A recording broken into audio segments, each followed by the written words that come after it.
რა დაგიჯდებათ წელს სააღდგომო სუფრა დღის პროდუქტებზე არსებულ ფასებს ბათუმის საკოლმეურნეო ბაზარში დავაკვირდით. ყიდველთა და გამყიდველთა მიერ მოწოდებული ინფორმაციის თანახმად საშუალოდ სააღდგომო სუფრა 200-დან 300 ლარამდე მერყეობს. მოქალაქეები გვარწმუნებენ, რომ წინა დღეებისაგან განსხვავებით ბაზრობებსა და კერძო მაღაზიებში პროდუქტზე ფასმა საგრძნობლად მოიმატა. მოსახლეობას უჭირს ძალიან სუფრის გაკეთება და კარგი სუფრა რო გააკეთო, ახლა მერტი 250-300 ლარი საშუალოდ ალბათ გინდა. იმიტომ რომ აღდგომაა და ყველას უნდა მაქსიმალურად გაითენოს ეს დღესასწაული ლამაზად. სოციალურ დაუცველი ნამდვილად ვერ იყიდის ვერაფერს. გუშინ ქალი შევიდა ბაზარში და უბრალოდ უკან მივყვებოდა. და უყურა პატარ-პატარა გაშინჯა ყველი. ხო და გაიარა წავიდა. მე ყოფა ეს დღეს მეო. აი ამაზე მეტი საცოდაება რა უნდა იყოს. ძვირიჯდება რა თქმა უნდა კი. დღევანდელ დღეს გაძვირებულია ყველაფერი. განსაკუთრებით რა არის ძვირი?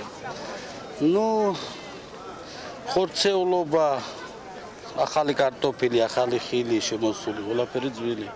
სოფლის კვერცხი 40-დან 50 თეთრამდე ბუნებრივი საღებავის ენდროს ერთი შეკვრის ფასი 50 თეთრიდან 1 ლარამდე მერყეობს.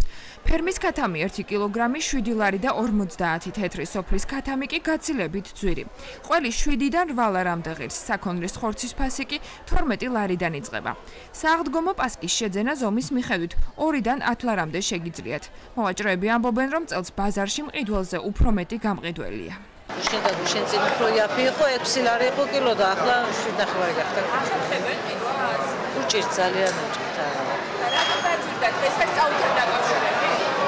დღესასწაულთან დაკავშირებით.